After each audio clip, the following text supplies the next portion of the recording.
This is B2B Marketing Methods. I'm your host, Terri Hoffman, and I'm the CEO of Marketing Refresh. Let's face it, embracing digital marketing is daunting. This podcast was created to make it more approachable. Join us as we talk to CEOs, sales leaders, and revenue growth experts who will share lessons learned and tips from their own journeys. Hey everybody, and welcome back to B2B Marketing Methods. So today we have a special guest named Erin Gregor, and she is the founder of PodGrowth. And I'm really excited because Erin was kind enough to have me as a guest on her podcast a few months back, and now I'm getting to return the favor. So welcome, Erin. I'm glad you could be here today. Thank you. Thank you for having me. I love talking podcasting. So honored to be here. Yes. And maybe there's a little hint we gave away by the name of your company, PodGrowth. So yeah, the theme of our conversation today is going to be built around the value of B2B podcasting, right? I think this is we all, anyone who's interested in hosting a podcast would all love to think that we're going to turn into kind of the next Joe Rogan, or one of my favorites, turn into the next Smartless. Hopefully today we can talk a little bit about why that might be aiming, for the wrong target if you're in the B2B world, right? So yes. But before we dive into all of that, maybe you could just start by introducing your company. What do you do? What is PodGrowth? Yeah, absolutely. So I started my first podcast back in 2014. So I've been around 10 years now. It's crazy. But kind of to back up even more to that, I've been building companies now for almost 20 years, building and selling. And I found by accident through a blog in 2005 how the power of storytelling and just people getting to know you helped close deals. So, obviously, as for a while, blogging was your only avenue, and then it moved to video and podcasting. It's been an evolution of the same principle, like allow people an inside look as to who you are, the stories, why you're great to work with, and being able to use that. And what's great about video and audio is if I read something, I kind of get an idea, but there's a lot of room for interpretation.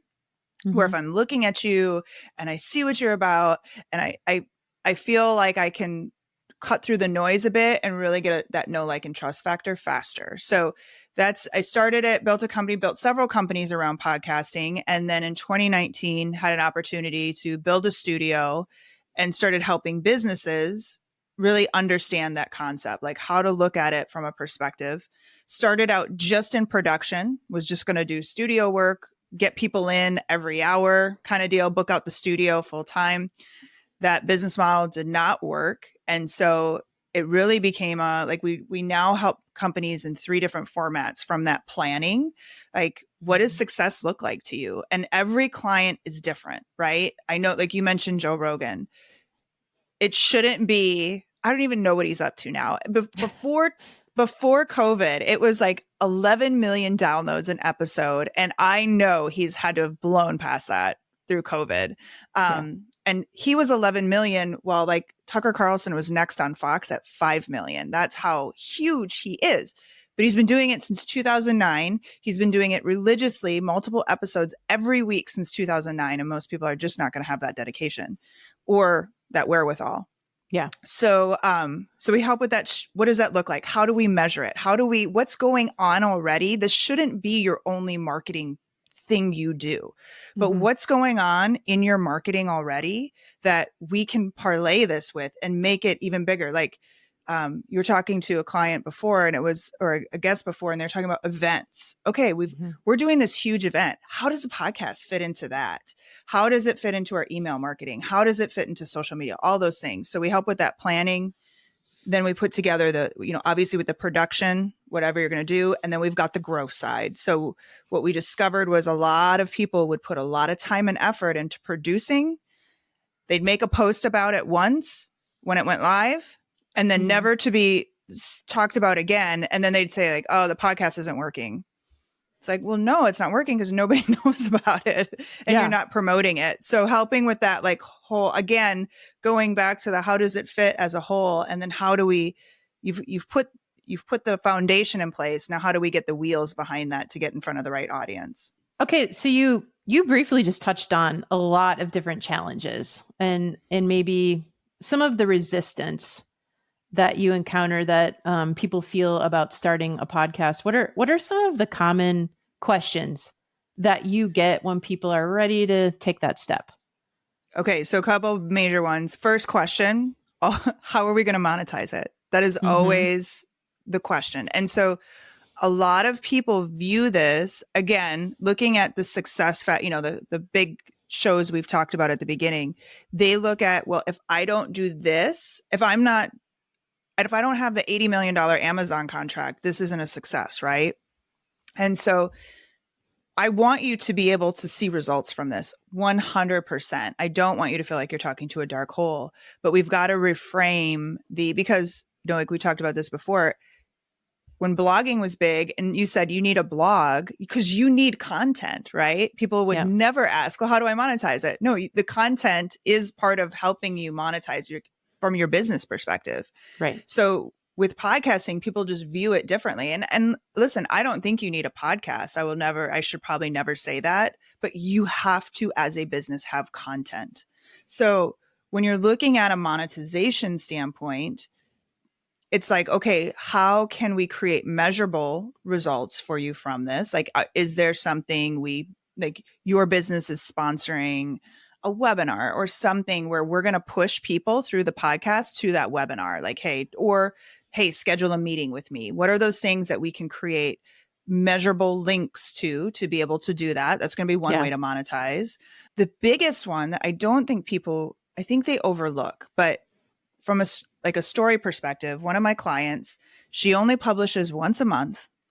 She's a bookkeeper, and she has a podcast. She's been diligent about it for years. And somebody introduced her to this person. And I still remember, she came into our studio and I still remember the conversation. They were walking out and he is like, I am so grateful someone introduced us because I don't have anybody who does what you do. And we have so many clients that we need to refer out that way. Wow. And that person alone is her biggest referrer in her business. And she's like, that one relationship has 10 times my investment in this podcast. So it's like, what doors, if you're going to call somebody, if you're in sales and you want to get on the radar of, executives, hey, hey, I'm a salesperson. I want to talk to you. May get you an answer. I don't know. It's going to be harder. But if you approach it like, hey, I'm watching what companies are doing. You are really knocking it out of the park. I have a podcast that talks about this specifically. Can you come on? That door just opened for you. Right. And, what are you doing with that 30 minutes afterwards or that, that time? And so that is huge. You can partner with people. Like, easy example, if you're a realtor, does it make sense to partner with a mortgage company and you guys are helping create that content together? So you're getting it paid for, right? You're helping with that cost, and then you're getting in front of their audience and they're getting in front of yours. So there's ways to go around it versus I use Athletic Greens because that's one of the big podcast advertisers, right? I need to get Athletic Greens. If you're getting to that level where Athletic Greens wants to, that's a full-time job. That's 100% full-time job. And I don't think you really want that because especially if you're talking about topics that your client is going to find interesting, it's probably not a mass acceptance topic, right? It's probably not something that the whole world is going to be interested in, but who are those people that would go to an industry conference that would be really interested in this topic? And you have to view it differently. So that's the big one. We have to really help people reframe.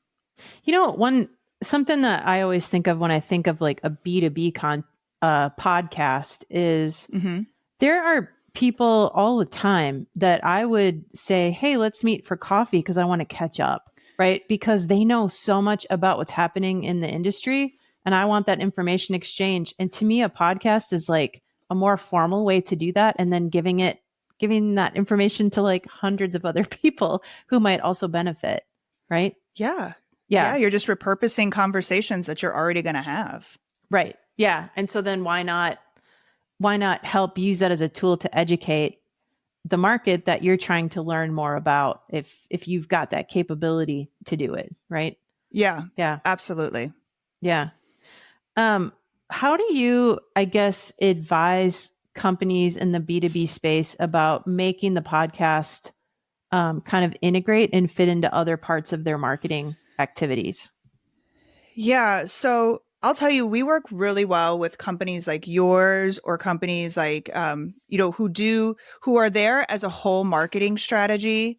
And Mm-hmm. for someone like you, a lot of times you're saying we need content, right? Like we need content to be able to share. So either you can have, you find their voice, you can write it, or getting to hear the voice of the company in their eyes, like I'm not there's nothing against you or your team, but to hear it have it come directly from them, there's just nothing Yeah. like it, right? So to give people that inside look. So what we want to do is 9 times out of 10, your marketing team is asking for more content and they can go off and create it.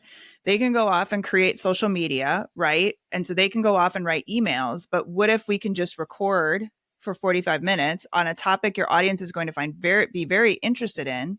And then that becomes your email marketing. That's what you send out to people. Hey, I know you guys struggle with this. Here's a whole answer. Here's how one company handled it. Yep. Now your team has a whole bunch of social media to share. They can do those clips, and those video clips are going to perform way better than anything written.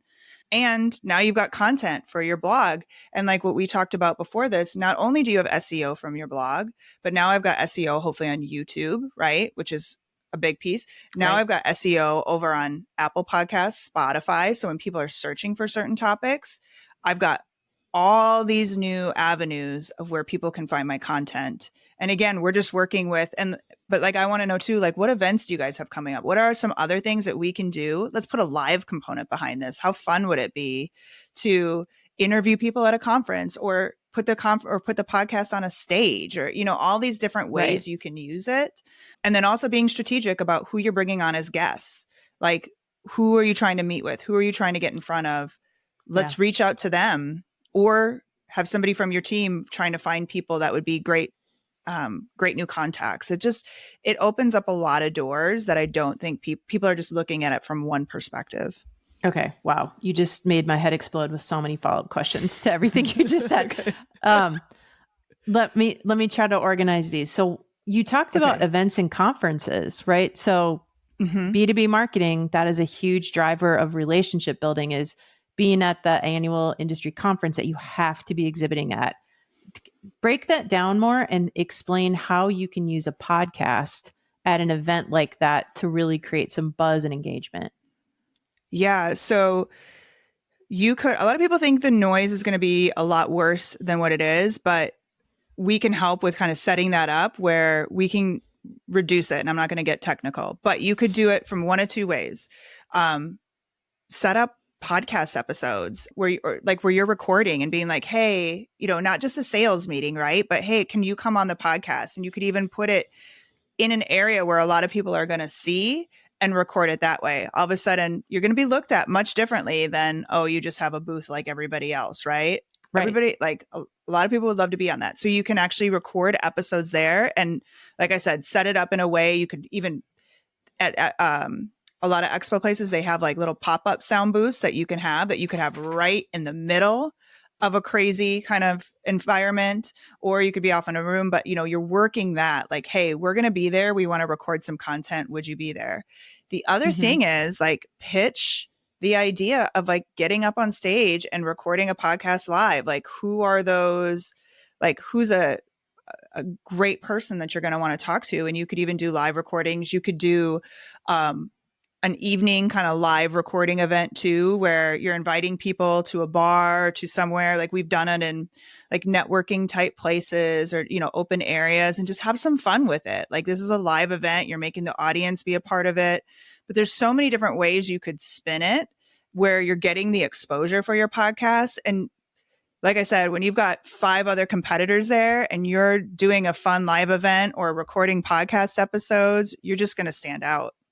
Right. Yeah. And that's one of the hardest things and biggest challenges at a conference or a trade show is standing out, because most people just make that lap around and they don't want to walk into your booth or really engage with you unless you've got something they can engage with. That isn't necessarily like you've got the putting greens and you've got ring toss and you've got like the Pop-A-Shot basketball hoop. Those aren't bad ideas. Like we've definitely helped our clients use those ideas, but I love that it actually opens a conversation and breaks down a Mhm. wall that is just automatically there at an event when you're trying to Yeah. engage with your audience, right? Yeah. Yeah. Yeah, I absolutely. love People, what that. is this? What are you Mhm. doing? Like, yeah, and it's a lot of fun. Like, we used to do a lot of live events for our podcast, and it was a lot of fun. We had a women in tech podcast, and we'd bring women together, and it was, it can be you can have so much fun with it. Yeah, I love it. So another, I guess, area that you touched on in your previous answer was like the guest strategy, right? So, Hmm. um, so and I really like try to keep all of our content very B2B focused. So it seems to me like immediate resistance that I would hear is like, well, who would my guest be? Like I have an industrial manufacturing company, right? Like I have a hard enough time getting my customers on the phone or getting in front of them. Like, who would I even have on as a guest? Right. Talk to Yeah. me about how you develop a guest strategy with your clients. Yeah. So, there's a couple of different ways to approach it. So, even in the example you gave, like the industrial, like obviously there's like a whole group of people that are in the same industry you are. So if you're trying to market to them, what are they struggling with? Like, as an example, I just got we're working on a restructure for his podcast. He is a commercial painter. Like, Mm-hmm. he goes into buildings and paints. Like, obviously his topic isn't going to be like, let's talk about commercial painting every week, right? Because there's only so much you can say. But we talked about, like, who's your audience? Well, who do you need to get in front of? Well, people who manage HOAs, that's a big one. And like commercial, like apartment builders, like all this kind of stuff. I'm like, okay, so what do they struggle with? Like, what are those topics day in and day out? That's why CPAs and like bookkeepers are great clients for us, because they talk about business problems. How do I Right. get my business up for a sale? How do I do that? So if you're from a like content perspective, and then it's like, okay, who are those guests that can talk about this? So the beautiful thing is you don't have to know it. Like, okay, I know my HOA people really struggle with this particular issue. Let me bring in an expert to do that. So now you're opening the door for strategic partners, right? Mm-hmm. Like, who are those people? We share the same audience, that now we know each other and we like each other and we're doing this. So that's one way, like those strategic partners. And then the other way is like I had mentioned before, like from a sales perspective, obviously you don't want to get on the call and be like, hey, can we record something that I just sell to you? But what is Right. it about that company that's doing really well? So like, using your company example, so you see, all right, we do B2B marketing, this company's really knocked it out of the park. Like, let's talk to them about how they did it, because guess what, all their peers are facing the same struggles that they had, or very Mm-hmm. similar struggles. Yep. So by sharing that story, now hopefully my content has gone out to other people, say, oh, I didn't think of it that way, or I didn't even know that we could do that, kind of stuff like that. So it's opening doors. So think of it that way too. Like, who are the people you really want to connect with and get on their radar? And it's a perfect way to open that door. Sorry. And then, like I said, they're making the content for you. Right. Yeah. And you're also getting the benefit of learning while you're having that conversation. Maybe even things that Yeah. you didn't even know or think about yourself that could then end up helping your clients in all different conversations you're having with them. What about 100%. like, because this is something, even as a marketing firm, when people ask us about podcasts, two really common questions that come up is like, how long should they be and how often should I be podcasting and releasing episodes? Yeah. So how long is going to depend. And so, like, for example, I just had a new client call this morning with somebody, and she was like, we want to do, I don't want to give away the name, so nobody will steal our name because we're just launching it. But she's like, I want to do the topic minute. Like, Mm-hmm. the whole thing is going to be bite size. I know we have executives driving to work. I'm going to give them something that they can like kind of sit on and think about as they're on their way to work, and help educate them. So that's the whole point of her podcast, is like a 5-minute Okay. blip or 10 minutes blip, right? So that's the set. if you are just trying to get at a high level with somebody and kind of just talk, like 30 minutes is a good, like we're going to go high level. If you're going to go deep, 45 minutes. And I think I can't tell you one's better than the other, because I do listen to Joe Rogan, and there are times that it's a 3-hour episode and I'm like, oh, It's over. really? It's over? Right. Right. And then there's times where I'm listening to a 10-minute podcast and I'm like, oh my gosh, like, when is it going to end? So it's really about great content, and it's that focus on content. Right. What I would say, I just had this conversation with another person this morning, where I said, and I hate to look at it this way, but it is the name of it's how the landscape has changed, but think of clippable things too. So like, as you're setting up questions, as you're setting up conversations, like what's going to be like good nuggets that we can repurpose and share versus it. And I know like because they were talking about going down this path of questions, and I'm like, you really can't, that's not going to be interesting to clip up. Right. So think of the clip up, right? Like you go in that order. So that's one. And then it was, what was the second question? It was the frequency. Frequency. Yeah. Mm-hmm. Okay. So a lot of people think I need to do weekly, and I've been helping people for 4 or 5 years now. It is very rare for a person doing this on a marketing scale to truly stick with a weekly, week in, week out schedule. It's a lot. It really is a lot. Yep. And then the problem I see too is that their team is so wiped out making the podcast that nobody's marketing it. So my recommendation is, even if it's once a month, start once a month. I like 2. I really like 2. I think it's a good starter set. It doesn't tax you. It's a good getting out the door, where if you find we've got this great groove, we've got so many episodes, let's add more, you can do that. But what typically happens is people go out of the gate running. They do weekly. It gets exhausting. They miss that week because the guests, whatever. And then it just 7 episodes is your pod fade. So it fades. So I would rather if you've got a budget set aside for your podcast, you cut that in half. That's your production. And then the other half is going towards your marketing of it. And you can create the illusion that you're out all the time. Like you create through your clips and you fill in that weekly gap with all your clips of your episodes. That's what you're posting on LinkedIn. And people get that illusion you're publishing way more than you are, but you don't have to do all the production work. That is highly appealing too. Just going back to where we started the conversation, we were talking about how it creates content, and it creates those stories that helps your target buyer or your target partner understand how you operate and how you think and how you look at solving problems. Because I couldn't bite off like setting aside time to record more than 2 a month. And you really sold me when you talked about how we could take a 30-minute episode and make that into so many other bite-sized pieces of content. And I mean, I'm in marketing, right? I've been a marketing strategist for almost 30 years. Oh, yikes. For a lot of years. And no, isn't it hard to say the numbers? That hurt a little. Yeah. That hurt a little. Point too. But it's exciting to like learn more about how you can use this tool of podcasting to keep that pulse in front of your audience, and using those snackable, bite-sized pieces of content. Yeah. Not everybody's going to listen to 30 minutes, right? Like not everybody's going to have the time, right? Yeah. Go ahead. And they're not, and that's okay, because no. I was just going to say, like, totally to your point. It's okay, because guess who they're thinking about?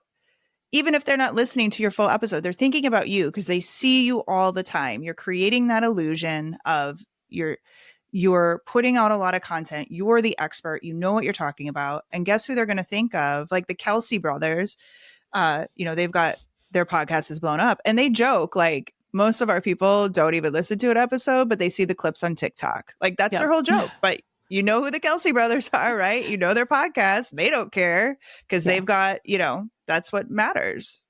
Yep, exactly. And if you're getting quality guests and you're asking quality questions, you're going to get really good, like 15-second clips or 30-second clips that does help educate your audience. And that's, for me, at least, that's my goal, is just trying to help educate that person who's in a sales leadership role about like, how can all of these different challenges that I'm facing that hold me back from growing revenue, Like, how are ways I can solve that problem and get myself unstuck from wherever I am right now? Right. Because that's a Yep. horrible feeling to have in any job. Yeah. Yeah. Well, Yeah. and I'll tell you to add to that. So, like, just on the clippable stuff and the eyes and ears on it, like, as an example, we just launched a show 2 weeks ago now. He has no, I mean, we are like, when I say we are starting from scratch, it is like the scratchiest of scratch we can get. He ended up leaving a career and kind of had to start over. And so we brought a YouTube channel to the forefront, like, of just life. The actual episodes that he's only published 3. Maybe we're approaching 100 downloads between those 3. Mm-hmm. He has over 10,000 views already on his channel from the shorts. Wow. So okay. That, like, so, if you want that, we have not put any money behind this, nothing. It's just cutting up the shorts from those videos. And that's how he's getting the subscribers and the organic reach. So, that's another way to think of getting the eyes and ears on what you're doing. Okay. And I want to connect the dots on that, right? So from a marketing goal standpoint or a sales goal standpoint, something we hear a lot is we've got to build credibility for our company. We need to be viewed as thought leaders, right? And so to me, the dot connection is like, well, if you have a bunch of views on a YouTube short about something someone in your world and sphere is saying, that directly feeds into your thought leadership, right? Yeah. Exactly. So that's how you can start to connect those dots between what I have to accomplish in my revenue goals and how a podcast and as part of my digital marketing strategy can help me. Yep. Yeah. And you talk about that too. Are you familiar with Neil Patel? Do you know who he is? Yeah, He's a big definitely. SEO guy. Absolutely. He just did a video about 2024 predictions. And a lot of people, this will be another thing people say is everybody's doing a podcast. Mm-hmm. No, they're not. And I think it's like, I really have to look up, but it's like 20%, 19% of people who actually, of the podcasts that are out there are active. So for every 5 that start, 4 fall off, right? So if you actually continue, you're way ahead of the game. And Neil was saying his 2024, one of his was podcast is your blue ocean strategy. You want to be a thought leader. You want to go, you show the consistency, and then you're using the social to clip up and get in front of people. That's going to be a game changer for you. But again, it's sticking to it, consistency, those are the big pieces that people miss. Yep. Yeah. Okay. So let's get creative for a second here. Cause I think this could be a fun line of questions, and I'm throwing a curveball at Erin here. So okay. I'm thinking about another goal that a lot of our clients in the B2B space have is recruiting, right? So they have maybe not a revenue challenge, but they have a staffing and resourcing challenge. So recruiting, the best employees. How could a podcast be used to help reach that goal? Like, give me some creative ideas there. Well, I mean, if you're talking about, so you're going to look like you are more cutting edge, right? Like you look like you're putting yourself. So to me, and I guess it's going to depend on who you're trying to attract, but that's going to be of interest for me. Like I can see what these people are about. I can't, maybe it's more than just a glass door lookup, right? I see the CEO on a podcast. I think they have a great personality or whatever it is. I like the culture. I like the atmosphere here. Again, it's going to depend on the podcast you're doing, but it can really give you an inside look into that culture. And hopefully it does. This is one thing I talk about too with people. It's like, it's like a dating app. Don't try to be, if you're a little sillier in person, or don't try to be the perfect buttoned up person. Like show that personality of what it's going to be like to work with you or work for you. So I think it's a great way to, like, the thought leadership side. Most people are going to want to go to a company that's going to push their resume, right? So what are the things that I can do to, like, I really love what they're talking about. I'll use AI for an example. A lot of people use AI, but wow, this seems like a really cutting edge company when it comes to AI. And I really feel like I could evolve my career by working for somebody like this. This is what they live and breathe and talk about. So it's just another great way to showcase your personality and the culture, and B, that thought leadership is going to pay off, not just from a client perspective, but people are going to seek that out and want to work with you. Right. Yeah. I mean, because top talent, they want to know, who am I going to be working with? Like, who do I have to Mm-hmm. sit with every day, work on projects Yeah. with, be around, right? And it gives you another way to show that personality of the company and the company culture, which I think, that is a big challenge in the B2B space is how do I get more engineers on my team that are like top? How do I get more facilities leaders? How do I get more of these people in my shop that can help us grow to keep up with all the frontline Yeah. employees that they're going to be managing, right? It's a Yeah. huge challenge. Yeah. Now that kind of leads me to a different question, which is around like the podcast host, right? Like, Mm-hmm. do you see a formula or some things that need to be in place, like for what makes a great podcast host? Yeah, I think, what I always find the best podcasts have is you have structure, you have an understanding of what you want to get out of the conversation. I think it's really Mhm. important to have that like, I know we're going to, you and I, Terry, we're going to talk about this. And I want to make sure my listener walks away with these, it's action steps or inspiration or understanding, whatever it is, but you have some clarity around what you're doing with that. Mhm. But then I think a great podcast host allows for the conversation to flow in a way too where you're allowing the grace to go down into rabbit holes, and not rabbit holes in a bad way, but like, ooh, I heard you say something here. I know this isn't a question on here, but let's go down and have that path. Yeah. You talked about smart lists originally, and I know this is three guys, but they said something the other day on an episode where they were like, we feel like the listener, we give them an inside like feel of what our friendship is like. And it Yeah. really is, you Yep. get that.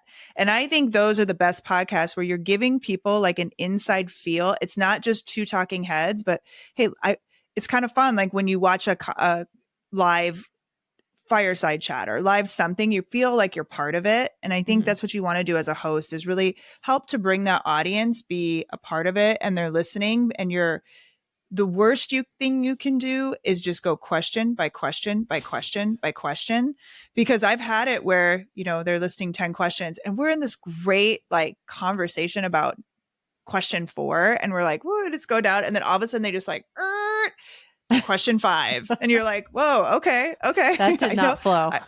Yeah. Yes. So allow that flow to happen and, think like your audience, like, what are they going to find interesting? What would they want to know? Like Terry just kind of gave me this little nugget. What would they want to know about that nugget? And let me flow down there. But your Yeah. guest is going to want structure too, for sure. Yeah. Yeah. I mean, so some of the things that you just said, they sound a little bit intimidating, to be perfectly honest, right? Like Really? I'm a well, yeah, right. So like I am an owner of a marketing agency. I have never been trained to be an interviewer. And so Yeah. kind of like baseline fear that I had to get over is I don't know how to do this, right? However, I do interview new clients all the time. I interview employees all the time, right? And I know that what it takes to be successful in those conversations is having a plan and having some structure to the conversation. And so I had to really lean on like, maybe I know a little bit more than I thought I did. And I'm probably not going to win any podcast interviewing awards this year in my first year, but I feel like you just have to take those skills you learn in a regular conversation into the podcasting interview, right? Right. Well, and Yeah. so here's where I would argue with you. Well, not argue, but here's where I would push back a little is like you had Mm-hmm. mentioned earlier, where it's like, I love to have conversations with industry experts just to talk about where the industry is going. So Right. you already would have, and you're probably not dominating that conversation and just talking to hear yourself talk. You are actively curious and actively listening to learn more from this person. So I would rather have that parlayed over to a podcast than, well, Terry's got to be perfect and she can't let anything go. Do you know what I mean? So it's like, Yes.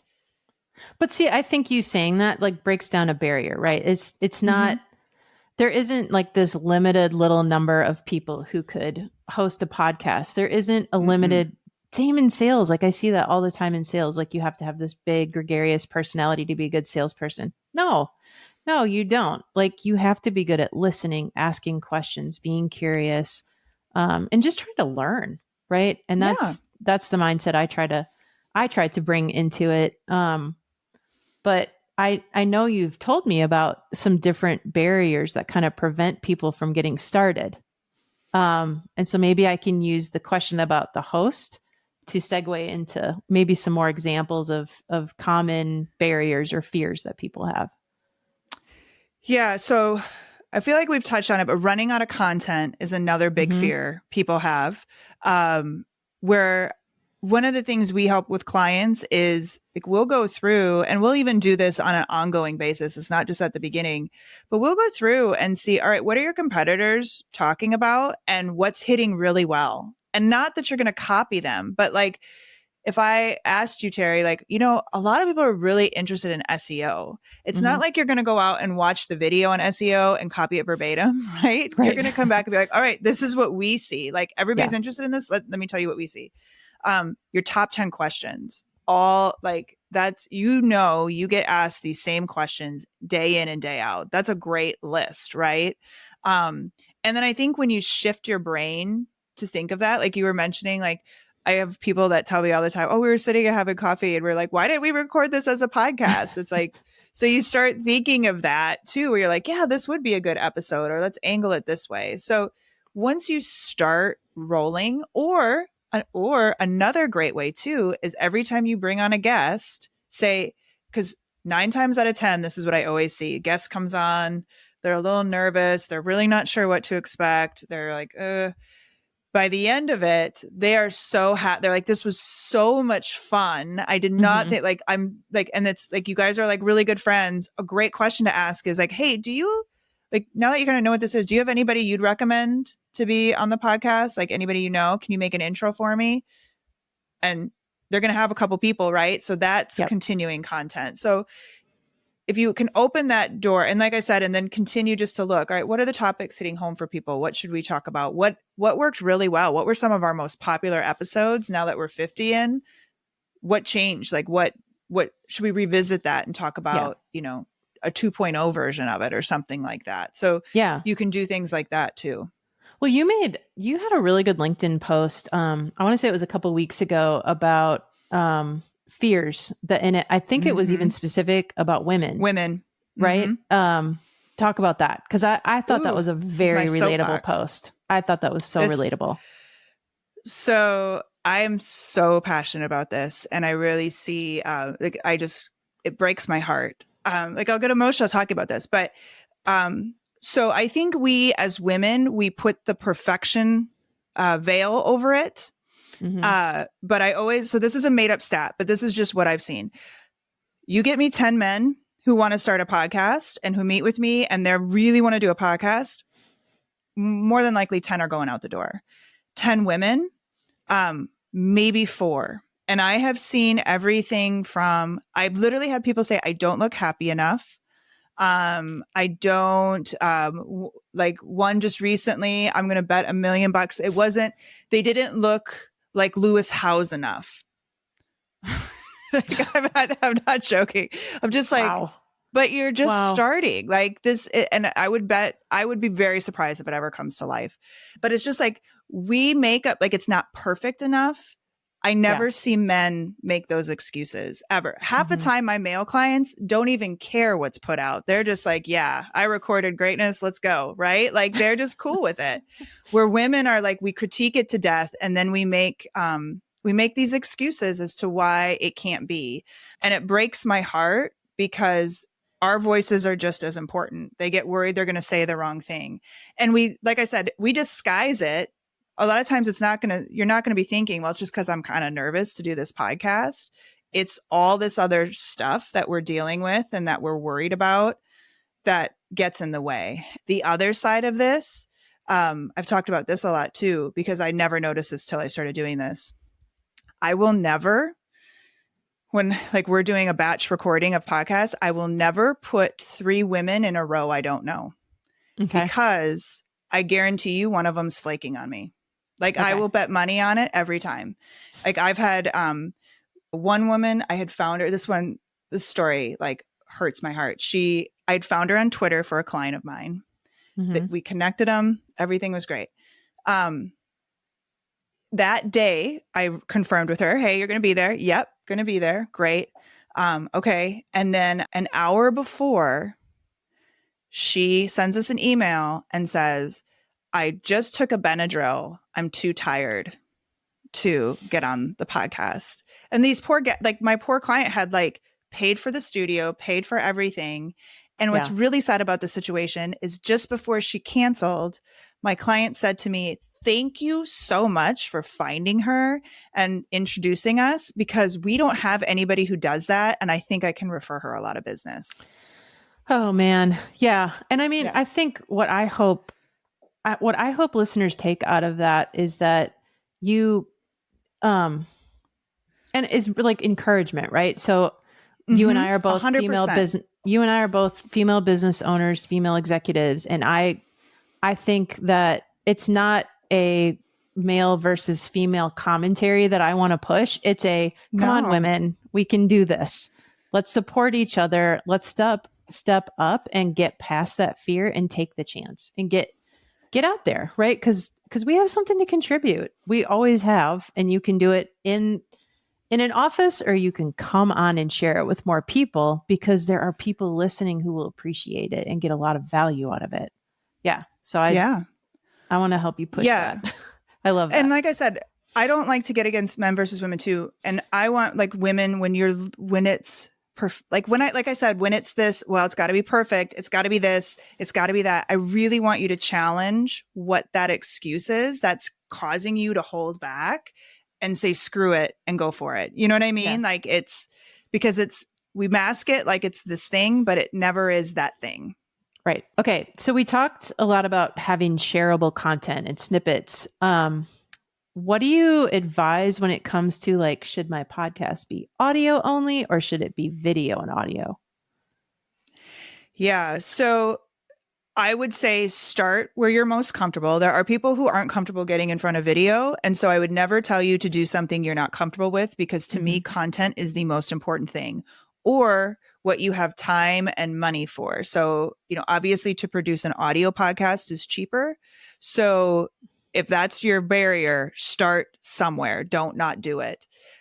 The pandemic really changed everything, though, from a video perspective. When we went from highly produced, like there was a very fine line on what defined a podcast versus a video, and everything just got really gray really quickly after the pandemic. Mm-hmm. So like we had this access to record on software and to record remotely, and there wasn't this requirement to be in a studio. So video, what works really well with video is that the clips, because we make the clips from the audio files for clients and they just don't perform as well on social media. So we encourage people to, if you're comfortable, only if you're comfortable, or, if you're ready for video, I would encourage video just from the sake of the clippable side of things, but start where you're most comfortable. And it doesn't have to be in a studio. Like one thing we do, like I'm pointing to us right now on our computer, but we're recording on, software. But when you're posting it on like YouTube or you're posting it, don't make it look just like a Zoom call. Put movement in, make it, speakers and then some side by side, like put some things in. So it's not just a standard side by side type of deal. And I can tell you, just put it from Zoom. Focus on some good quality audio. This mic I'm using is like $100. You don't need to invest a lot of money. So a lot of these people get it's got to be super high end. No, it doesn't. Just, start where you are. But I would encourage video, but you don't have to do video. Audio works just as well. Yeah. I mean, overall, we talked a lot about different barriers. I think, unfortunately, there are a lot of barriers that could prevent someone from getting started on podcasting. But I think hopefully this conversation helps people see like there's actually a lot of really easy answers and solutions to those barriers. Mm-hmm. And it's a progress over perfection game, right? Get to that content, get to those stories that are going to help your audience. Yep. Yeah, 100%. Like I started just audio and it really helped me to talk on the fly and get comfortable with those conversations. Like if you saw my first videos, they're awful. Like they are so awful. Like I'm like, oh, like it's so bad.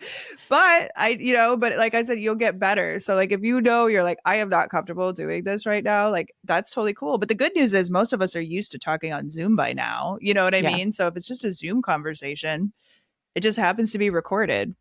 Yeah, absolutely. Yep. Well, Erin, thank you so much. I have some rapid fire questions to kind of close out Ooh, our conversation that okay. hopefully are kind of fun. So the first one, and these are things I just love learning about people. So tell me about your favorite trip you've ever taken. Mm. Okay, so I grew up on a farm, and so I'm obsessed with animals. So I love to see animals in the wild. Like I get really excited when I see an armadillo in our neighborhood. So That is like I not what was in my love head. An armadillo was not in no, my head like when you first said that. no, Okay. I'll be like, oh my gosh, we named him Artie, and I'm like, Artie is it? I just saw Artie on the dog walk. So anyway, so just take this with a grain of salt. But I'd have to say like two that are combined. It just popped up in my feed. We were going out to Hawaii when the kids were little and could break away from school a little bit easier, and going out on these whale watches, which were just magic. Like I Ooh. love Maui, so those or I love Jackson Hole and Ooh. just going out and like we see grizzlies and babies and it's amazing. And so that kind of stuff is just magical to me and I don't think it ever gets old. So Yeah. like I said, I love animals. Okay. There's so many fun places you can go to see animals. Hmm. Um, if there would be like a musical artist or a group, dead or alive, that you could see, whether it's seeing again or seeing for the first time, who do you wish that would be? Okay. So I don't want when I say this, I'm going to preface it with this was pre some stuff. So I would give anything. The best concert I have ever been to was when Jay-Z and Kanye West toured together. They had an album out together, Yeah. and it was the best concert I've ever been to. Obviously, it's changed a little to wish that back, but I wish like old Kanye would come back and perform again.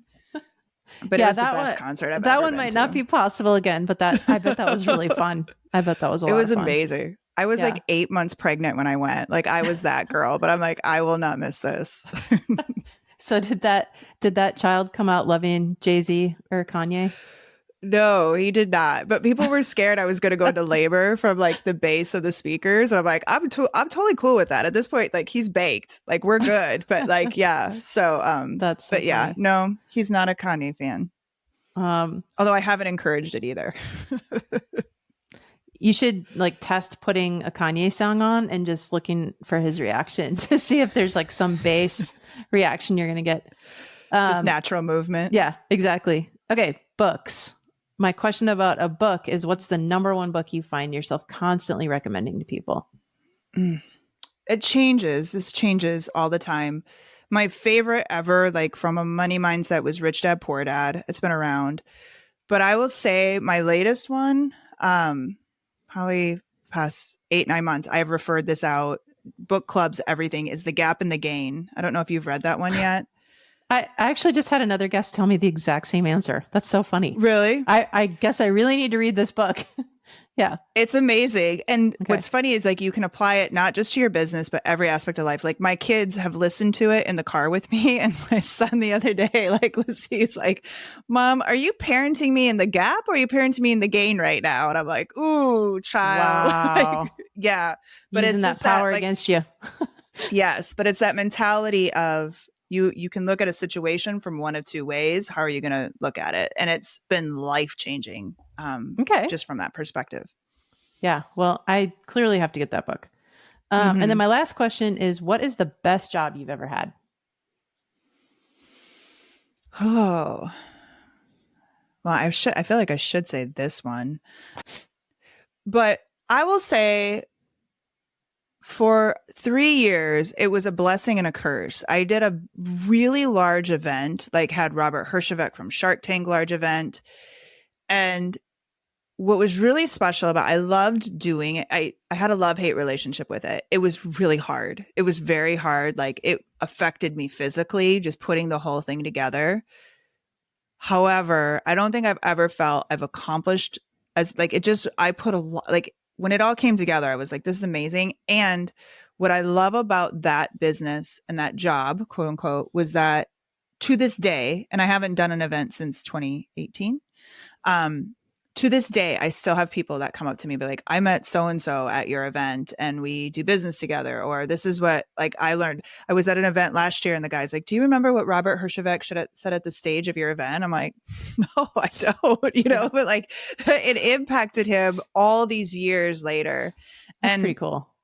It was really special. I would do it. I always say like, there's part of me that pulls to want to do something again, but it's just to have that sort of impact that I know I really helped people. Like I loved knowing like I made some sort of difference in their world some way, somehow, which that was to look back. It was, like I said, the hardest, but probably the most rewarding experience I've ever had. It's like really stinks that is always what it has to be, right? The hardest is always the most rewarding and helps you grow. But it sounds like that's pretty cool. I'd love to hear more about that sometime. But yeah. So Erin, thank you so much. I really think this information is going to be helpful, to our listeners. One of the things that I really try to be conscious of on this podcast is I don't want it to feel salesy. However, I feel like you gave a lot of really great information about podcasting. So if somebody was interested in B2B podcasting, how could they schedule a discovery call with you to just learn a little bit more? Yeah, absolutely. On our website, it's podgrowth.co.co. I think it's under contact us, but if it's not contact us, it's obvious where you can schedule something, or feel free to email me at erin@podgrowth.co, and it is .co, not com, .co. Thank you so much. Thanks for listening. Please be sure to follow us on your favorite podcast channel and leave us a review. We'd love to hear from you. You can connect with me on LinkedIn or visit our website at marketingrefresh.com.